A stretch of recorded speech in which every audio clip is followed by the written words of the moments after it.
सोचिए, एक ऐसा साम्राज्य जिसकी नींव किसी राजकुमार ने नहीं बल्कि एक गुलाम ने रखी थी। आज हम दिल्ली सल्तनत के पहले राजवंश मामलुक यानी गुलाम वंश की उस कमाल की कहानी के बारे में बात करेंगे जो सत्ता के एक खालीपन से पैदा हुई। तो सवाल ये है कि एक साम्राज्य बनता कैसे?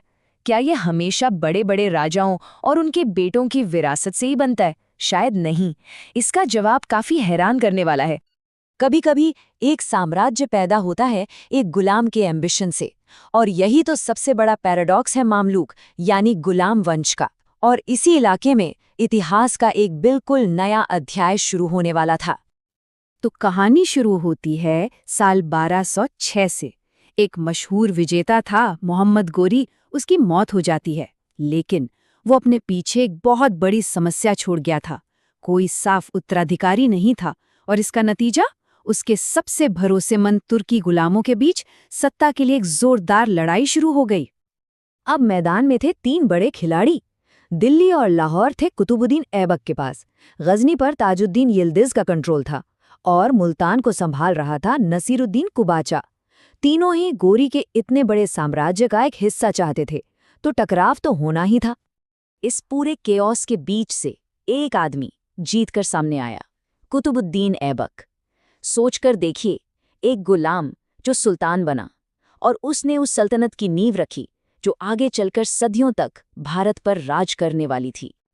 यह है कुतुबुद्दीन ऐबक। अपनी जबरदस्त काबिलियत और वफादारी के दम पर वो गुलामी से उठकर सेनापति के पद तक पहुंचा था, और अब वो अपने लिए एक पूरा साम्राज्य खड़ा करने की दहलीज पर था।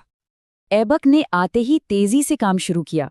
उसने आज़ादी का ऐलान कर दिया, अपने दुश्मनों से सुरक्षित रहने के लिए लाहौर को अपनी राजधानी बनाया, और हाँ, दिल्ली में जो मशहूर कुतुब मीनार है उसका निर्माण भी उसी ने शुरू करवाया था।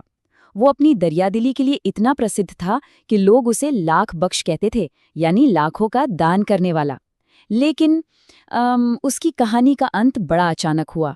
पोलो यानी चौगान खेलते हुए वो घोड़े से गिर गया और उसकी मौत हो गई। ऐबक के जाने के बाद गद्दी पर तो उसका बेटा बैठा जो उतना काबिल नहीं था, तो असली ताकत जल्द ही किसी और के हाथ में आ गई, और वो था इल्तुतमिश। यही वो आदमी था जो इस नए नए राज्य को एक ऐसी मजबूत सल्तनत में बदलने वाला था जो आगे टिक सके। देखिए, ऐबक ने शुरुआत जरूर की, वो संस्थापक था, लेकिन इतिहासकार अक्सर इल्तुतमिश को दिल्ली सल्तनत का असली संस्थापक मानते हैं। सवाल है, ऐसा क्यों?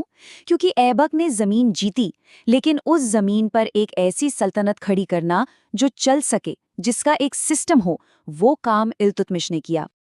उसका सबसे पहला और बड़ा सुधार था इक्ता प्रणाली। बड़ा ही स्मार्ट आइडिया था। उसने क्या किया, अपने सैन्य कमांडरों को वेतन देने के बजाय जमीन दे दी। अब उनका काम था वहां से टैक्स वसूलना और सुल्तान के लिए एक फौज बनाए रखना। इस एक सिस्टम से सल्तनत को फैलाना और संभालना दोनों ही बहुत आसान हो गया। इसके बाद उसने अर्थव्यवस्था पर ध्यान दिया। इल्तुतमिश ने सल्तनत की पहली स्टैंडर्ड करेंसी निकाली, चांदी का टंका और तांबे का जीतल। ये सिर्फ पैसा नहीं था, ये एक बयान था कि अब ये एक असली सल्तनत है जिसकी अपनी एक आर्थिक पहचान है। लेकिन इल्तुतमिश का हर फैसला आगे चलकर फायदेमंद साबित नहीं हुआ। उसने एक समूह बनाया जिसे चालीसा या तुर्कान-ए-चहलगानी कहते हैं। मूल रूप से 40 सबसे शक्तिशाली तुर्की अमीरों की एक परिषद जो सुल्तान को सलाह देती। शुरू में तो आइडिया अच्छा लगा, पर यही समूह आगे चलकर सल्तनत के लिए सबसे बड़ा सिरदर्द बन गया। और अब कहानी में आता है एक बिल्कुल क्रांतिकारी मोड़। इल्तुतमिश के बाद दिल्ली के तख्त पर कोई ऐसा बैठा जिसके बारे में किसी ने सोचा भी नहीं था। एक महिला, रज़िया सुल्ताना। जरा सोचिए, उस जमाने के हिसाब से ये कितना बड़ा, कितना प्रगतिशील कदम था। इल्तुतमिश के बेटे थे, लेकिन उसने उनको छोड़कर अपनी बेटी रज़िया को अपना उत्तराधिकारी चुना। क्यों? क्योंकि वो उसको सबसे काबिल मानता था। ये एक ऐसा फैसला था जो सारी परंपराओं की नींव हिला देने वाला था। लेकिन एक बहुत बड़ी समस्या थी।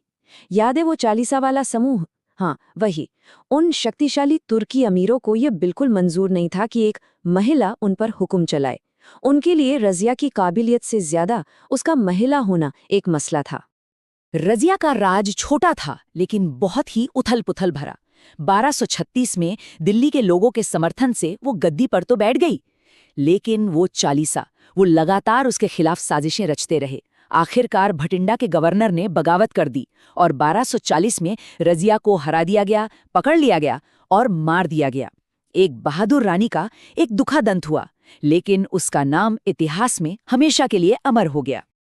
रजिया की मौत के बाद कई सालों तक अराजकता छाई रही, अस्थिरता का दौर चला।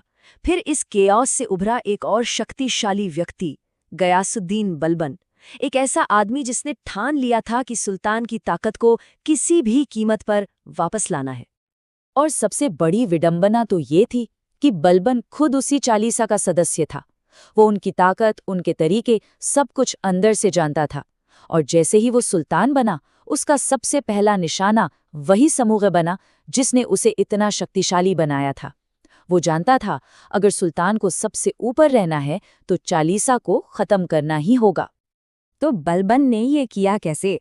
उसने एक नया सिद्धांत लाया। उसने कहा कि सुल्तान जो है वो ज़िल्ले इलाही है, यानी जमीन पर खुदा का साया।